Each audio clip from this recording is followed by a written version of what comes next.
Without objection. Thank you, Madam President.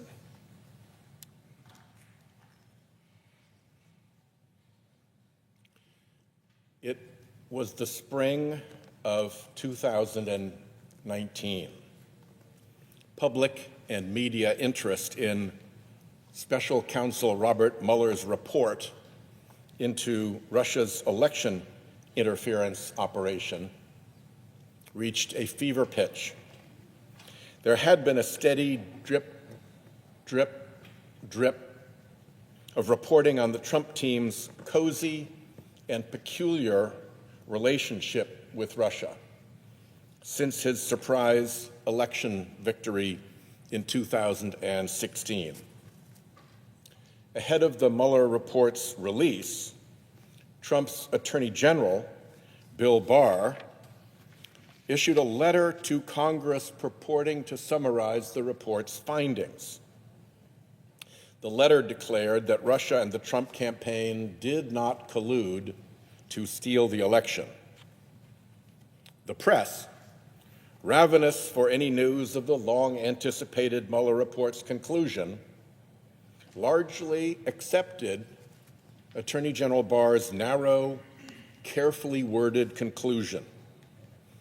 And not yet having access to the full report, blasted the Attorney General's summary around the world. Trump himself declared, all caps, no collusion.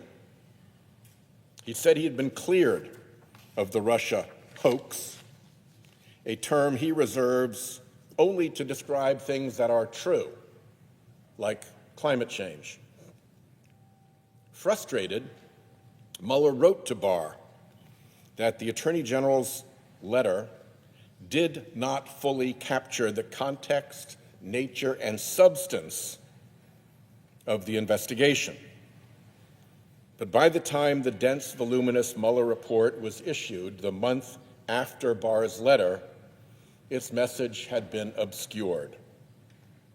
The Mueller report actually concluded that the Trump campaign knew of and welcomed Russian interference and expected to benefit from it. That conclusion was later echoed and reinforced by an investigation led by then-Chairman Marco Rubio's Senate Intelligence Committee, a bipartisan report. But Barr's scheme had largely worked. Many in the media and in the Democratic Party seemed to internalize that the Russia speculation had perhaps gotten out of hand and that perhaps we had been wrong to believe there was a troubling connection between Trump and Russia after all. But were we? Let's take a look at a sampling of what Trump has done for Russia just lately, and usually at the expense of American interests. There are many, but here's a top 10. 1, after Trump and Vice President Vance theatrically chastised the heroic Ukrainian President Zelensky in front of TV cameras in the Oval Office last year, Trump paused our weapons shipments to Ukraine. 2, in July, during the worst Russian bombing campaign of the war until that point, Trump paused an already funded weapons shipment for Ukraine, including the Patriot interceptors that protect civilians from Putin's savage attacks. 3, that same month, Trump's Treasury Department stopped imposing new sanctions and closing sanctions loopholes, effectively allowing dummy corporations to send funds, chips, and military equipment to Russia. Leaked phone calls show that White House envoy Steve Witkoff and Putin envoy Kirill Dmitriev have worked together closely behind the scenes on a peace deal favorable to Russia. 5, last summer, Trump rolled out the presidential red carpet for the Russian dictator on American soil, with a summit in Alaska that yielded, unsurprisingly, no gains toward ending the war in Ukraine. 6, Trump's vice president traveled to the Munich Security Conference last year to parrot Russia's anti-Western talking points, pushed by right-wing groups that Putin has long funded and used to create political strife in Europe. 7, Trump installed Russia apologist Tulsi Gabbard as his director of national intelligence, much to the glee of Russian state media. 8, upon the confirmation of Trump's Attorney General Pam Bondi, the Department of Justice shuttered its anti-kleptocracy work that had successfully targeted Putin's Russian oligarchs. 9, late last year, Trump unveiled a new so-called national security strategy, which abandoned traditional alliances in Europe and favored a transactional foreign policy that the Kremlin praised as, quote, largely consistent with Moscow's vision and desires. And 10, the Trump administration is even paving the way for Russia's return to global sports competition, ending its isolation in those arenas in the wake of the hostile Ukraine invasion and state-backed systemic doping programs in Russia. That's a top 10, but the list goes on. If Trump were purposefully doing Russia's bidding, it is hard to see what he would be doing differently. The United States is the most powerful nation in the world. Russia is a weak, corrupt regime. My old friend Senator John McCain used to say that Russia is a gas station run by gangsters with an army. It doesn't make sense that the President of the United States, who insists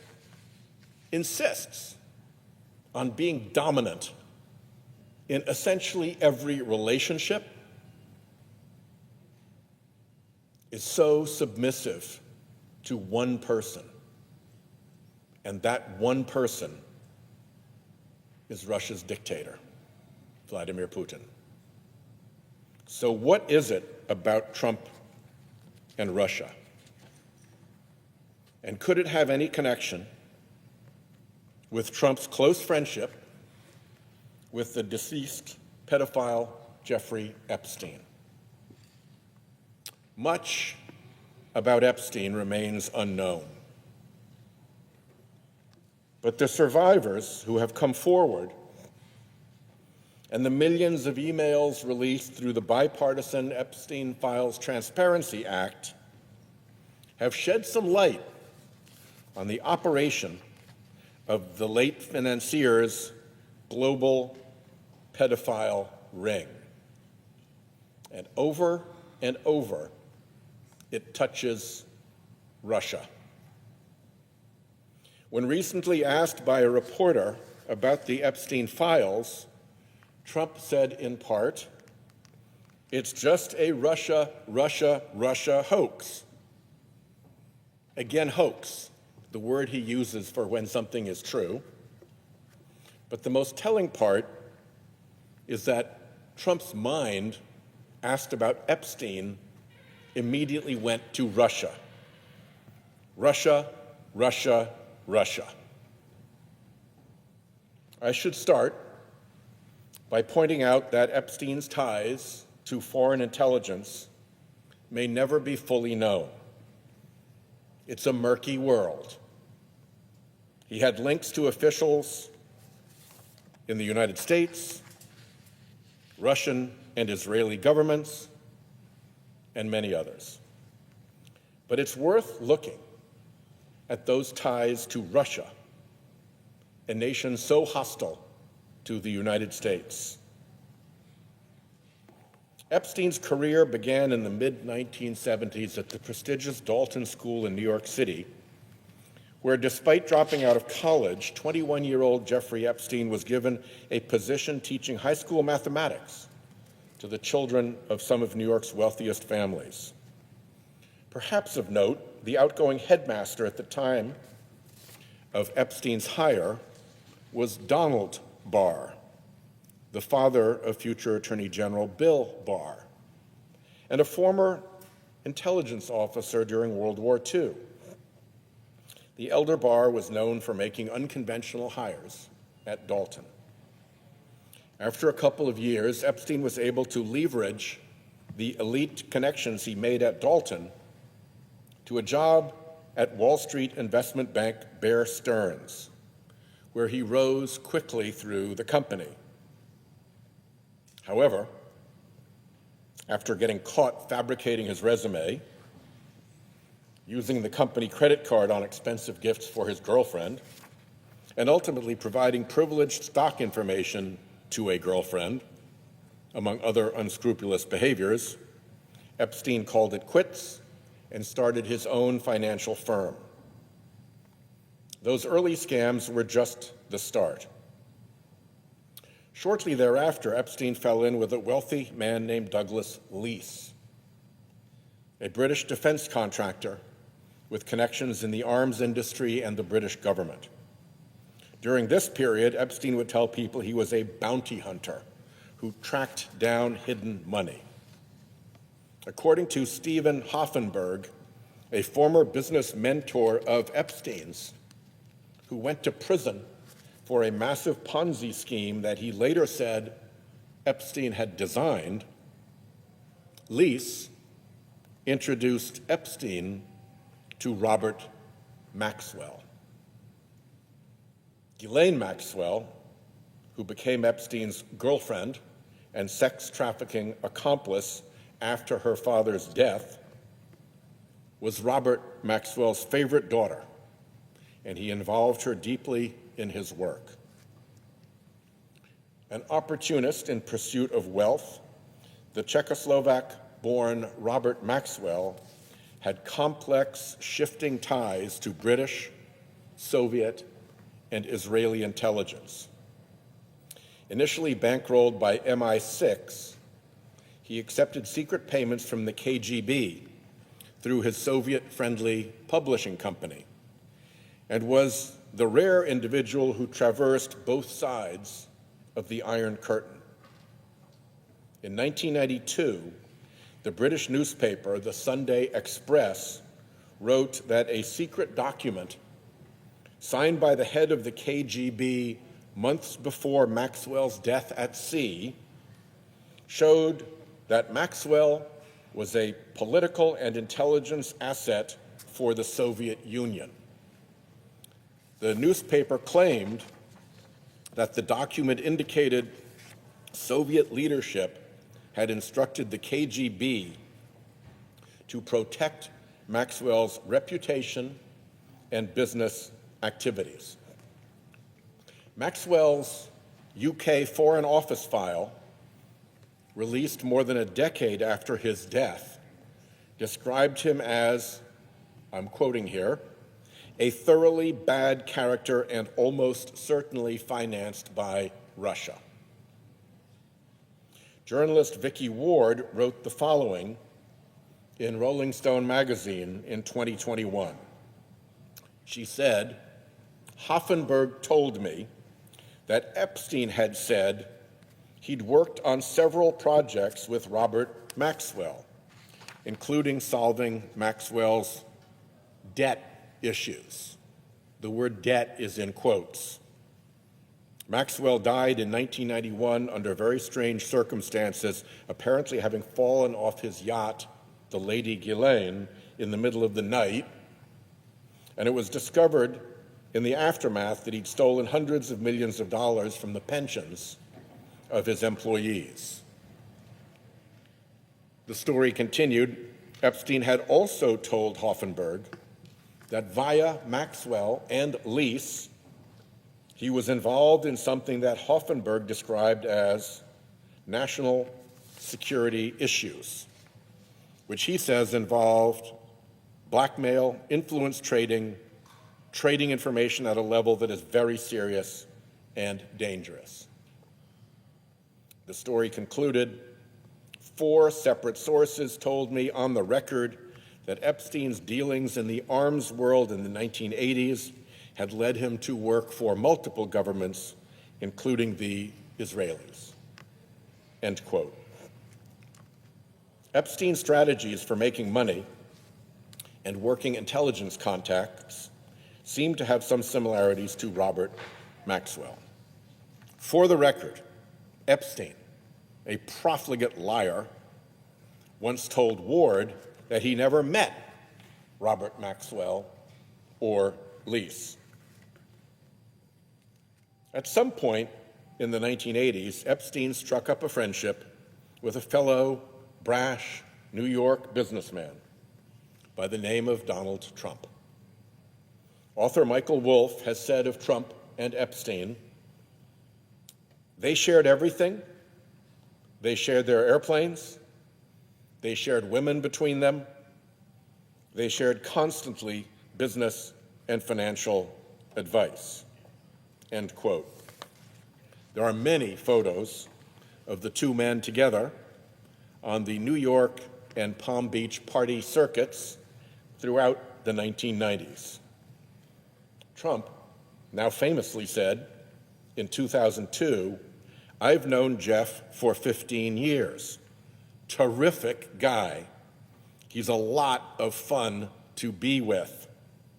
It is even said that he likes beautiful women as much as I do, and many of them are on the younger side." Alan Dershowitz told the New York Times in 2019 that in those days, if you didn't know Trump and you didn't know Epstein, you were a nobody. Dershowitz is the well-known lawyer who served both on Epstein's defense team when he was charged with having sex with minors back in 2006, and on Trump's impeachment defense team in 2020. The president of Trump's Atlantic City Trump Plaza Hotel in the late 1980s said he saw Trump and Epstein together so frequently that he believed Epstein was Trump's best friend. That same man described an incident where Trump brought Epstein and a 19-year-old girl to the casino gaming floor. Epstein once took a model to Trump Tower, where she says Trump groped her while laughing with Epstein. She remarked that it seemed like a twisted game between the two men. One survivor says Epstein summoned her to his offices late one night. Trump soon arrived, and according to the New York Times, she recalled feeling scared as Mr. Trump stared at her bare legs.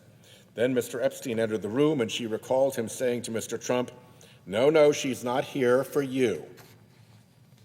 After the men left the room, she said she overheard Trump commenting that he thought she was 16 years old.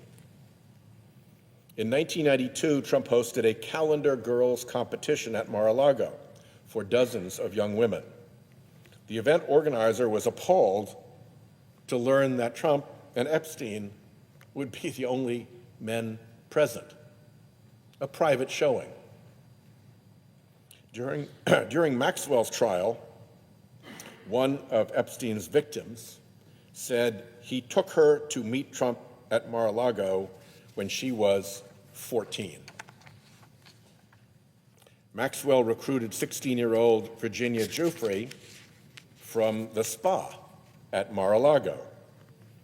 Giuffre was abused by Epstein and trafficked to other men in Epstein's orbit. Trump said in 2025, "I think Giuffre worked at the spa. He stole her." He being Epstein. In 1997, the UK tabloid The Daily Mirror, formerly owned by Robert Maxwell, claimed that Trump was dating a 20-year-old British model and that Ghislaine Maxwell had introduced them at a party. The tabloid notes, Trump met the model at a party in Manhattan. Several American millionaires already had their eyes on the model, but she was there with Robert Maxwell's daughter Ghislaine, who has introduced several of her attractive friends to the property developer, Trump. According to the Mirror, after their meeting, Trump flew Madam Maxwell and the model south to the Sunshine State, where they enjoyed a happy weekend together. When they returned to New York, the model was installed in one of Donald's many apartments there. In an interview with BBC Newsnight, the model stated, "Ghislaine Maxwell did introduce me to him," that is Trump, "and she introduced me to him with a clear message of my being with him in the same way that she had trafficked me and brought me to Jeffrey Epstein," end quote. She also said, "I can only speak for myself, and this is in no way to negate any other experience that anyone else might have had with him, but at no time did President Trump behave with any impropriety with me." The same woman accused Epstein of sexually abusing her when she was a teenager in a 2019 interview with NBC. From NBC, I'm quoting, "The abuse spanned several years and locales.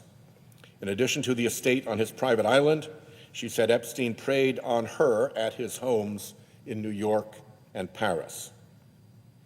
According to Craig Unger's book, American Compromat, and I'm quoting here, "Trump was often the center of Maxwell's attention, and women who entered Trump's orbit sometimes ended up being associated with both Trump and Epstein, spending part of their time living in a Trump Tower condo and part in Florida at Mar-a-Lago or one of Epstein's homes. Among them was a Russian model and beauty pageant contestant whose journey from the world of beauty pageants and modeling to Trump's Mar-a-Lago and Epstein's island retreat is highly suggestive in terms of how Epstein and his associates began manipulating young women." The story continues. In the early 90s, before coming to the United States, the woman had placed well in a number of beauty pageants, coming in second in Miss Russia, 1993, and winning the 1994 Miss Baltic Sea title that year. In 1995, she left Moscow, spent 6 weeks learning English in St. Petersburg, that's St. Petersburg, Florida, not Russia, and was profiled in the Tampa Tribune as reigning Miss Russia. And before long, she met Donald Trump. Quoting here, "Notwithstanding the fact that Trump was still married to his second wife, Marla Maples, the woman moved into a 30th floor condo in Trump Tower on Fifth Avenue. There, according to an item in the New York Post, her lavish accommodations were taken care of courtesy of an unidentified sugar daddy. She spent time with both Trump and Epstein. Flight logs released by a federal judge in New York in 2019 showed that in February 1999, the woman, then 27, flew on board Epstein's Gulfstream, the so-called Lolita Express, with Maxwell and Prince Andrew from Epstein's Little St. James, aka Pedophile Island, back to Florida," end quote. Trump has tried to distance himself from his former friend, the monstrous pedophile who is believed to have abused at least 1,000 women and girls. It's worth taking a look at how the friendship between Trump and Epstein allegedly soured. There are varying accounts as to whether Trump ever banned Epstein from Mar-a-Lago over his recruitment of spa workers from the resort.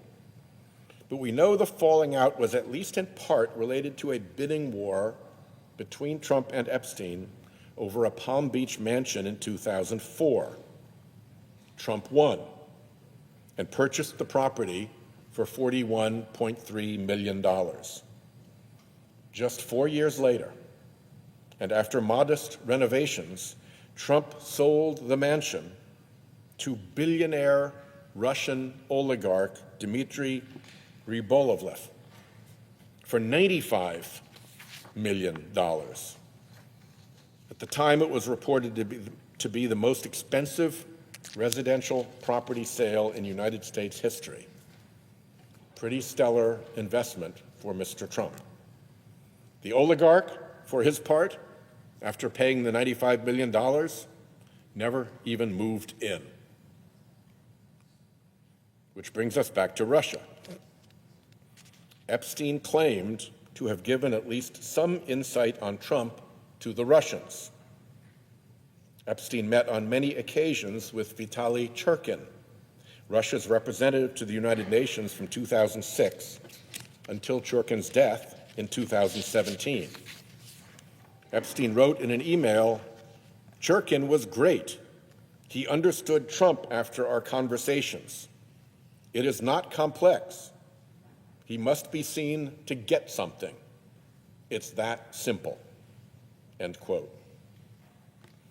Epstein wrote in 2018 to Thorbjørn Jagland, a former prime minister of Norway, who was then head of the Council of Europe, I'm quoting here, "I think you might suggest to Putin that Lavrov can get insight on talking to me."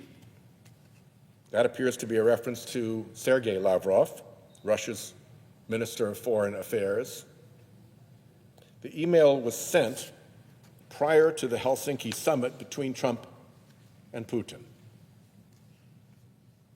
In another email to Jagland, Epstein wrote that he wanted to help Putin and Russia reinvent the financial system. A 2017 FBI report, based on a confidential human source, claims that Epstein was President Vladimir Putin's wealth manager. End quote. Epstein tried several times to meet with Putin, often via Jagland, although it is unclear if any such meeting took place. But Putin is named almost 1,000 times in the latest tranche of Epstein file documents, and there are almost 10,000 references in the documents to Moscow. Epstein roped many Russian and East European girls and women into his trafficking operation. The New York Magazine profile of Epstein, published all the way back in 2002, reads, "Indeed, at a party at Maxwell's house, her friends say, one is just as apt to see Russian ladies of the night as one is to see Prince Andrew." End quote.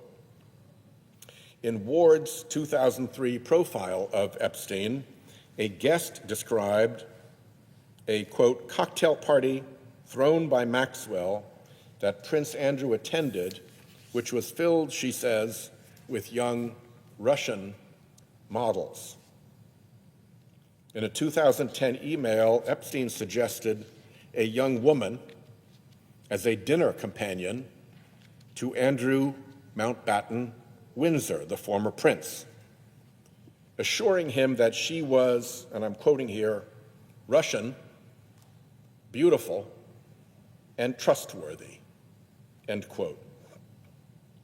The Daily Beast recently reported on an alleged classified U.S. intelligence document claiming that, and I'm quoting here, Andrew Mountbatten Windsor was drawn into Moscow's orbit thanks to his relationship with Jeffrey Epstein, which the Kremlin allegedly used as a route into the British establishment.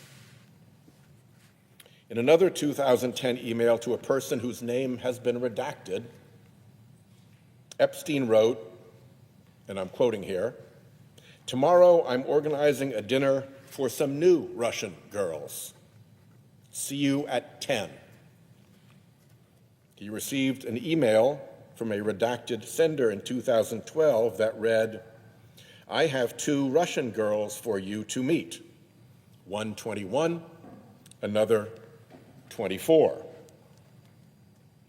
A message left for Epstein by one of his employees in 2005 claims that French model scout Jean-Luc Brunel had found a, quote, teacher who could give Epstein, quote, free lessons. Quote, he has a teacher for you to teach how to speak Russian. She is 2 times 8 years old, not blonde, end quote. 2 times 8 years old. According to American Compromat, in addition to whatever legitimate careers Brunel may have fostered, as a model scout, he also allegedly hired scouters to identify, procure, and transport underage girls, many 15 years of age and under, hire them to give, quote, massages, and traffic them. Brunel was found hanged in his French jail cell in 2022 after being arrested on rape and sex trafficking charges. Bill Gates said he had affairs with 2 Russian women, which Epstein later discovered. Somewhere along the way, Epstein struck up a relationship with Sergei Belyakov, Russia's former Deputy Minister of Economic Development and a graduate of the FSB, Russia's intelligence academy. Epstein introduced him to contacts like Peter Thiel, the tech billionaire, who would go on to give $10 million to the super PAC that helped elect now Vice President J.D. Vance to the Senate in 2022. In 2015, Epstein warned Belyakov that, I'm quoting here, a Russian girl from Moscow is attempting to blackmail a group of powerful businessmen in New York, end quote.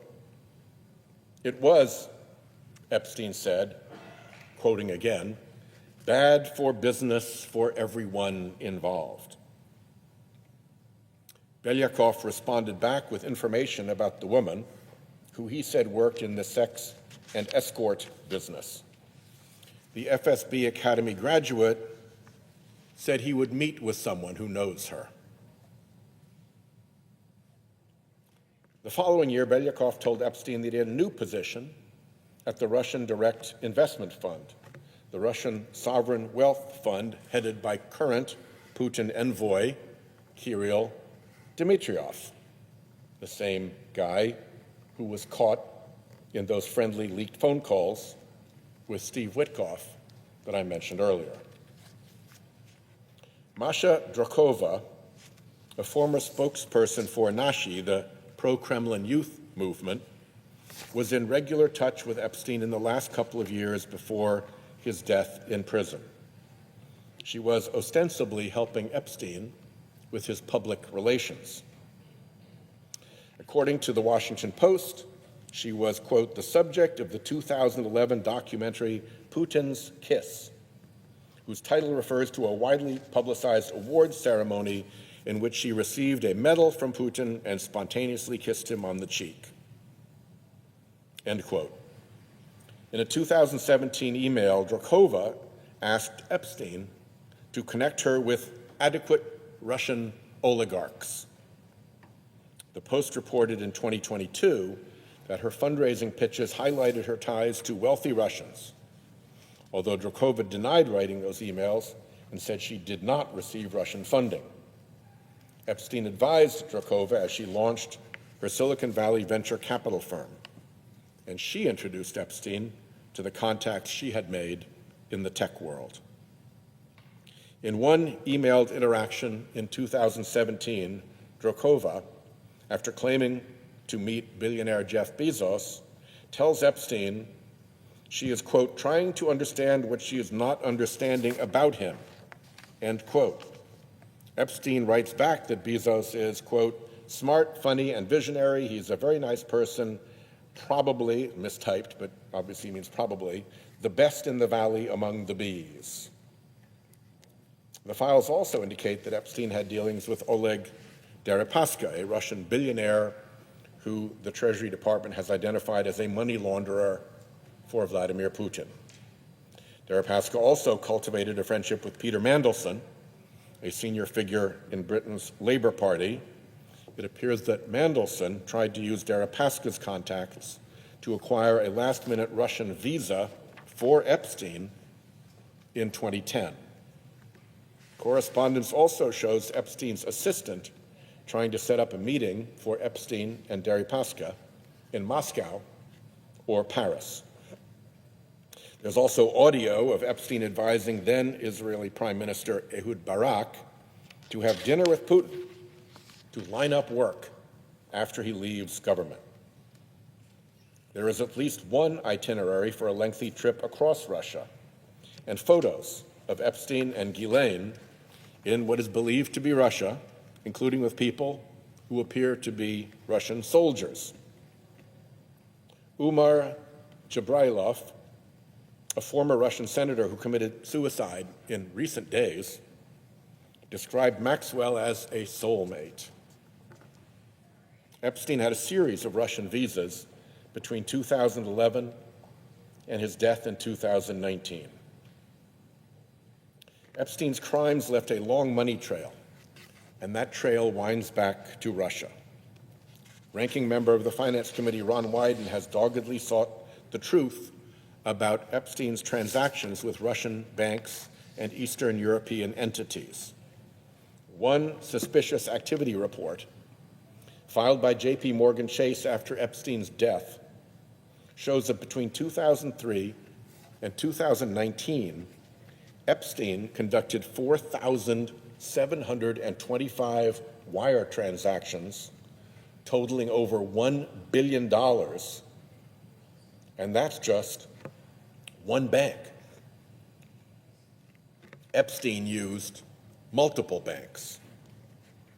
According to J.P. Morgan Chase, the wire activity was flagged for the suspicious activity report for being, and I quote, consistent with alleged sex trafficking of minors and for involving, quote, the high-risk jurisdiction of the Russian Federation, end quote.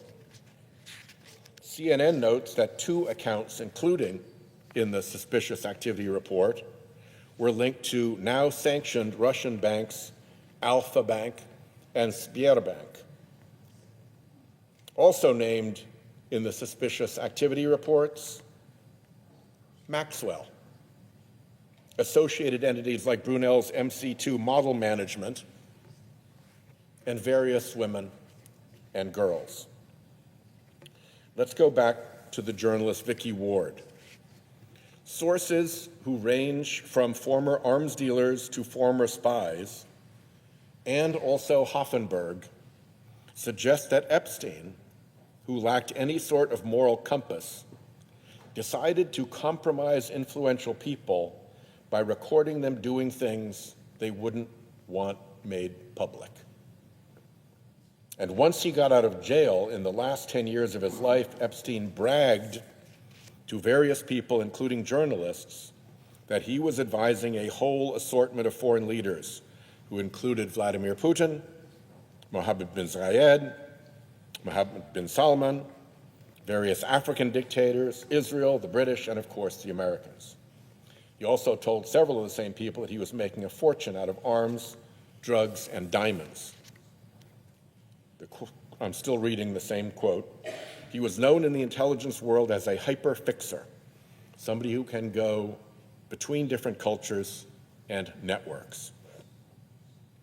Epstein was, of course, known for his parties, which he insisted on hosting in his various mansions, where he could completely control the environment. Many of Epstein's victims have said they believe they were recorded. Virginia Giuffre wrote in her posthumous memoir that Epstein had a huge library of videotapes, and a room in his New York home where monitors displayed real-time surveillance footage from his properties. Quote, he explicitly talked about using me and what I'd been forced to do with certain men as a form of blackmail, so these men would owe him favors, she wrote. Another survivor said Epstein once walked her through his mansion, pointing out pinhole-sized cameras. He boasted that they were in every room. According to Epstein's emails, in 2014, he directed a staffer to procure hidden cameras, which were installed in tissue boxes.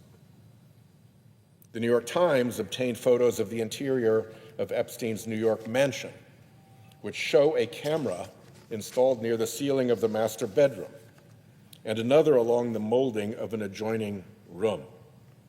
The Times also spotted cameras near a suite of bathrooms on the same floor as Epstein's bedroom. When police searched his Palm Beach home in 2005, they, quote, located two covert, hidden, close paren, cameras, end quote. Both cameras were located inside clocks, one by a desk and the other in the garage. It's worth noting that Epstein often seemed to get tipped off in advance as to when the Palm Beach police would be dropping by. Epstein is said to have once told an ex-girlfriend, I collect people, I own people, I can damage people. The disgraced financier Hoffenberg allegedly claimed to the National Enquirer in a final account before his death that, quote, wherever Epstein was entertaining, he and Ghislaine were taping.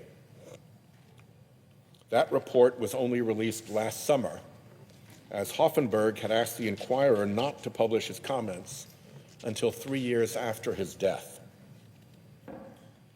According to the Daily Beast, the former U.S. Attorney for the Southern District of Florida, Alex Acosta, is once said to have claimed Epstein, quote, belonged to intelligence, and that the decision to let him off easy in 2008 was made above his pay grade.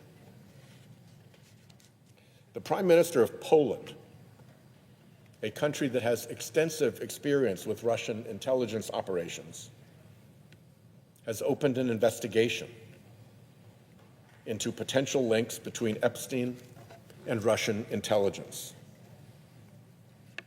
Prime Minister Tusk said, more and more leads, more and more information, and more commentary in the global press all relate to the suspicion that this unprecedented pedophilia scandal was co-organized by Russian intelligence services. According to alleged anonymous intelligence sources published in the British tabloid The Daily Mail last month, some believe, and I'm quoting here, Jeffrey Epstein was running the world's largest honey trap operation on behalf of the KGB when he procured women for his network of associates, end quote. I want to stress that we don't have answers here. Epstein was an inveterate liar and a criminal who often sought to exaggerate his own power and influence. And the Epstein files need to be viewed through that lens. He could have been working with an intelligence agency or several intelligence agencies. He could have just been what the Russians call a useful idiot. We may never know. What we do know is that a significant number of powerful men, our current president, some of his cabinet secretaries, tech billionaires like Elon Musk, Bill Gates, and others, were very mixed up with Epstein at different times. And Epstein seems to have been very mixed up with Russia. We also know that there is a cover-up afoot at the Department of Justice. The MAGA Department of Justice is trying to shield Trump from something in the Epstein files. We know that documents in the files about President Trump that should be released have not been released. The missing files, first discovered by independent journalist Roger Sollenberger, are alleged to detail claims by an Epstein accuser who said she was also sexually assaulted by President Trump when she was a young teenager. One of the great forces that Washington runs on is normalcy bias. It's often in the interest of the bureaucratic establishment to look skeptically towards outlandish or extreme stories, because in most cases the truth is more ordinary than what may first appear. What I've done here today is lay out the facts as documented by the many brave survivors who have come forward at great personal risk, as well as by the many journalists who have tried and continue to try to get to the truth. As a lawyer, I know that you can prove cases with circumstantial evidence. You don't always need the smoking gun. Here, we have links with Russia, girls from Russia, money from Russia, people from Russia, deals and transactions with Russia, contacts with people with Russian intelligence, news reports exploring contacts with Russia, and an official investigation from the government of Poland into an Epstein-Russia connection. Sometimes, with a little imagination, you have the chance to see what's right in front of your face. And Mr. President, I'd like to ask unanimous consent that this document, which is a bibliography of all of the sources that I quoted from in this speech, to be made a part of the record and appended at the conclusion of my remarks. Without objection, then, I yield the floor and note the absence of a quorum. Clerk will call the roll. Ms. Alsop-Brooks.